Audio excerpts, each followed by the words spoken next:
Let's take a look at topic 4. So number 1, does the table represent an inverse variation? Well, in order to determine that, we need to know if we have a constant of variation.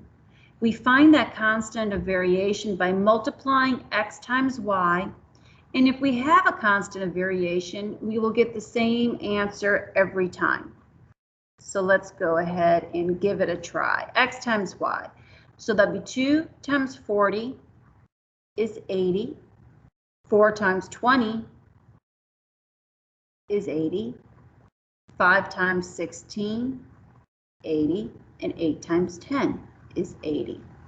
Because these numbers repeat, this is constant. So in other words, my K value is 80. So this is yes. This table does represent an inverse variation. Now, if I had multiplied x times y and I got a different number, it would not be a constant, or excuse me, would not be an inverse variation. Number 2, x and y vary inversely. X equals 2 when y equals 5. Write an equation that models the inverse variation. Well, the general form of an equation for inverse variation is y equals k over x. Y varies inversely with x. We also know that we can find k by taking x times y. So let's go ahead and find k. K equals x is 2 and my y is 5. That means k equals 10. So to write my equation, it is y equals k, which is 10, over x.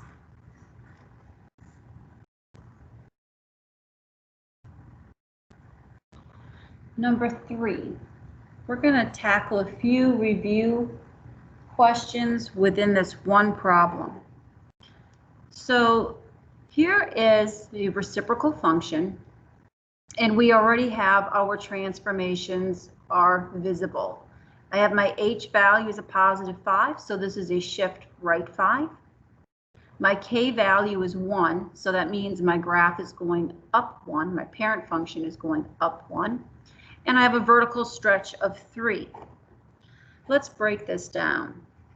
So your vertical asymptote, if you understand your transformations, this is movement 5 to the right. Well, that means x equals 5. So my vertical asymptote is now at x equals 5. The parent function, it was at x equals 0. So another way you can go about finding your vertical asymptote, vertical asymptotes appear whenever you have a value of x that makes your denominator 0. Remember, division by 0 is not allowed. It creates an undefined function. So if I solve for this, I still get x equals 5. So that is my vertical asymptote. Now also recall, we're talking domain. If you have a vertical asymptote at x equals 5, there is nothing happening there. That is a portion of the graph that's like an invisible boundary. Graph will never touch it. It will never cross it. We also said here, x cannot equal 5 because that makes the function undefined, which brings us to that vertical asymptote. So my domain is x, all set of x, such that x cannot equal 5. So what this means is x could be any real number except 5. Now let's look at the horizontal asymptote. Here it's nice and easy. It's whatever your k value is. So positive 1, so y equals 1. I have a horizontal asymptote at y equals 1.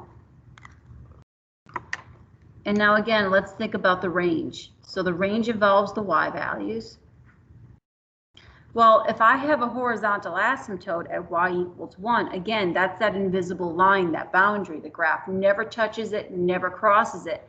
Therefore, I will never ever be able to put a value of x in that's going to give me a value of positive 1. It doesn't exist. So that means the set of all y such that y does not equal positive 1. You can also say all real numbers except 1. Now let's do a quick graph. We're just going to kind of sketch this in. On your test, you will be given multiple graphs and you will have to match it to the function. So let's put in I've got a vertical asymptote at x equals 5. We're going to say this is 5 right here. We'll call this x equals 5. I have a horizontal asymptote at y equals 1. We'll put it in right here. Y equals 1. So now graphing it. Notice I don't have a negative out front. My function is positive. So that means my graph is going to be in the lower left and upper right. And it's going to hug that horizontal asymptote. As you approach this intersection, it's going to curve away. And then it's going to kind of start hugging down to that vertical asymptote. And likewise, now up here, we're going to be in the upper right. Graph will come down. Once it starts approaching this intersection of your asymptotes, it's going to curve, and now it's going to hug your horizontal asymptote.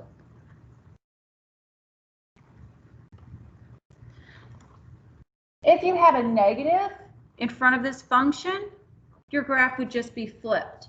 You would be in the upper left and lower right.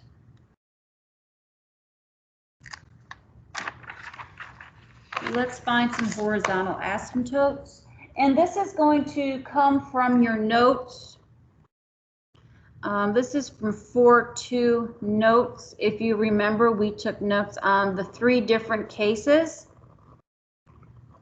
If you're not comfortable with this process, I highly recommend that you have your notes available. So we're not in that nice, neat form where we see a k value. So what we're going to do is we're going to compare the degree of the numerator to the degree of the denominator. So the degree of the numerator here is 2.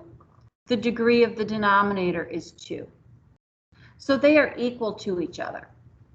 So when my degrees are equal to each other, my horizontal asymptote is the ratio of the leading coefficients. So you just take these numbers here, and sometimes you have to simplify them. I get y equals -4/2. If I simplify that, I get y equals -2. And again, if you recall back in, I think it was 4.1, where you did division to put your rational equation, or your rational expressions into that transformed form so that you could easily see the k and you could easily see the h. We did division. And now if you think about it, if you take -4x² divided by 2x², you're going to get -2. You get out a constant. And that constant creates a horizontal line. Let's take a look at number 5.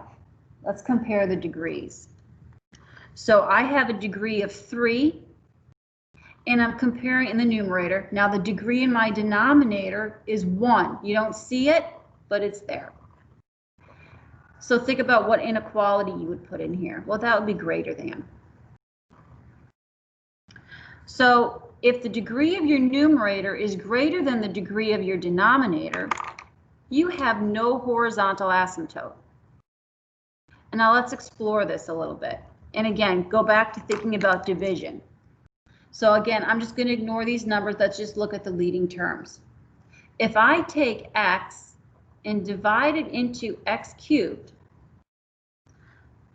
how many times can x go into x³? Well, that's x². Notice I did not get out a constant. If I had a horizontal asymptote, I need a straight line. X squared is not a straight line. That is a parabola. Therefore, no horizontal asymptote exists. And now let's take a look at 6. So the degree of my numerator is 2. The degree of my denominator is 3. Well, 2 is less than 3. And in our notes under our cases, if the degree of your numerator is less than the degree of your denominator, you have a horizontal asymptote at y equals 0. And again, let's explore that a little bit. Ignore these other terms. Look at your leading terms. If I go x to the third, how many times can it go into x squared? Well, the answer to that is 0. You'd have 0, and imagine that these are numbers. Imagine, say, x equals 3. If you're taking, that would be 27, and your dividend would be 9. If you try to divide 9 by 27 using long division, you're going to get 0, and then plus you would have some remainder over your divisor. Your asymptote is 0. You're looking for that number. So there it is. But again, go back to your notes. All of these are laid out for you, and you can use that information for your test. Now, last but never least, solving rational equations. You're going to have 2 of these on your test. One of them is going to ask you for the extraneous solution, and one will ask you for the actual solution. Now, if you look at this equation right off the bat, you can see x cannot equal 2. If x equals 2, I get 0 in the denominator. So I already know x cannot equal 2. That is not in my domain. It causes my function to be undefined. If we get an answer of x equals 2, that means I'm going to have an extraneous solution. So what I want to do first is I want to clear the denominator. Now over here, I need to get rid of this x minus 2. So what I'm going to do is I'm going to multiply both sides by x minus 2. I also need to get rid of this 4. So let's multiply both sides by 4. Now, if I look at the left-hand side of the equal sign, notice this x minus 2 over x minus 2, that's going to cancel out. I don't need to multiply by x minus 2 again. So now let's distribute.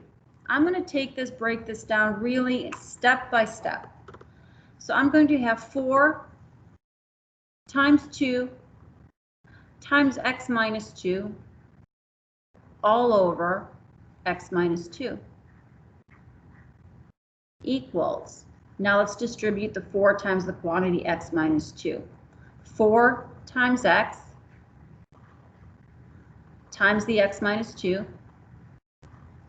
all over x minus 2 minus, distribute again, 4 times x minus 2 all over 4.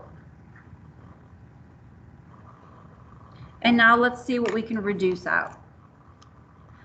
I have x minus 2 over x minus 2, x minus 2 over x minus 2, and now I have 4 over 4.